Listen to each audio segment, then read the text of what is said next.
those people who are satisfied shoppers using their mobile are 32% more likely to buy from the retailer again, 35% more committed to the brand, and 27% more likely to visit the company's website again. So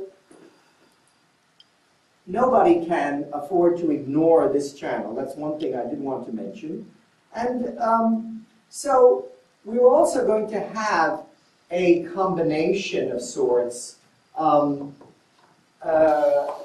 Technology and social media will give you customization of service, but again, this will be at a price. So if you want to have a particular type of shampoo in your hotel room, or a type of music, or a particular type of entertainment, you can probably have it in the future, but you will pay for it. In other words, there'll be a menu of services, and you will have to, it will be customized, but it will be expensive. And brands, of course, will have to become more concerned with the financial impact of poor customer service. In other words, the productivity issue that I alluded to in the beginning will have to be tempered by the satisfaction issue. Social media, there's a lot of social media, but there is a sort of kickback. Some of you I know were aware of this case, a so-called Greek tragedy. There was one customer in Greece who's being sued by an authorized Apple reseller for defamation after complaining about poor service on the grounds that the gripes were damaging to the company's reputation. The complainant, Mr. Dimitriadis, I think, after taking his case to the Greek consumer ombudsman, posted his story on an online forum, but was subsequently sued by the service provider called Systemgraph for damages to reputation, despite the fact that he did not use libelous statements in his post. In other words, the very fact that he complained was enough to make him liable. So when you write reviews, be aware of this, this new possibility that could backfire. So, you know, for those of us in the electromechanical age where marketing really created the toll-free telephone number, the feeling of accountability, the increased flattening of service so that everybody felt like a mensch, like they were being treated decently, which of course, if you look at the history of department stores in the United States in the early 20th century, you see that every man was a king. These places were palaces designed to make the middle class feel like the elite. And of course, we've had a reversal of that. Now, that platform is being dismantled and being replaced by something new, as even Diego alluded to, that we are facing something new.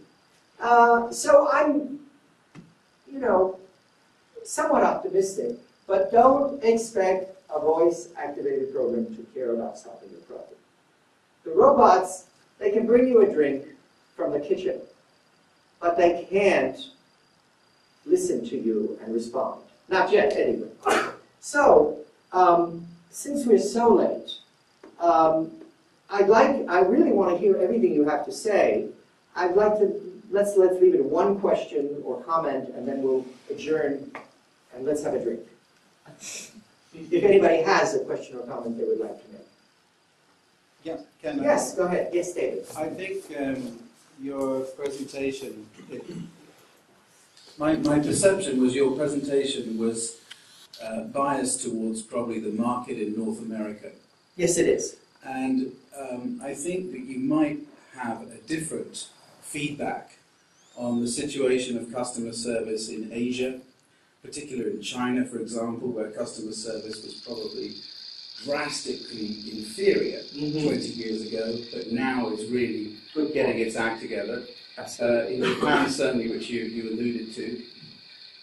And I think it depends. Well, Japan is very different. This is not really... It's very different, but I think the interesting thing about Japan and also other markets is it's driven by the customer and customer expectation. So if people don't recognize what the customer wants, they pay for it. They will go bankrupt. as seen in the airline Indeed. industry with a number of airlines. And in North America, it's my perception in the retail business that the consumer is very much price-driven. The success of Walmart is very interesting. And so department store or retail business selling apparel or other products, their reaction to economic crisis is to mark down price. This is quite different in other markets, especially Japan, but also in European markets, where there is much more focus on attention to the customer. Of course, there can always be improvements, but it's really driven by the consumer. Yeah, I'm referring mostly to Anglo-American markets here. Okay. And the point you make about Japan is very well taken, but I will say one thing which is sort of interesting that I just noticed this year for the first time. I never saw on a wide scale retailers in Japan offering sales of 50% off. Mm-hmm. And everywhere I saw it this month. So Japan may be changing too, but the good thing about Japan is that because, as you said, there's an expectation of service, or absolutely, as I put in one of the slides, they will not do business with somebody who does not give them good service. Mm-hmm.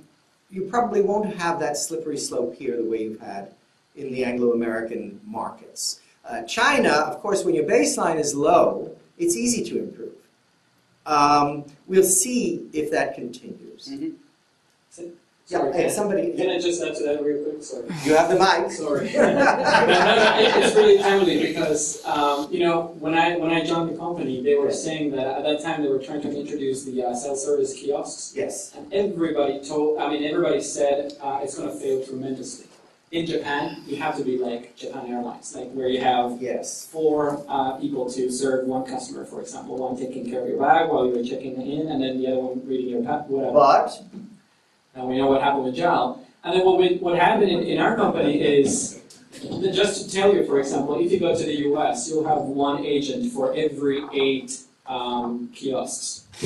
But here in Japan, we had to adjust that, and we had to make it exactly 1 agent per 4 kiosks. So you still need someone. You should have 1 per 4 kiosks. So what I'm saying, the direction is the same, but it's not as drastic as in the US. But everybody said it would fail, but eventually it actually worked out. But we had to make adjustments. Well, it works out if you have a human being there to help out. Exactly. In the US, you don't. Okay, let us continue the discussion across the lobby in the other room. And please wait for me because since it is a Shinenkai, I want to do a Kanpai.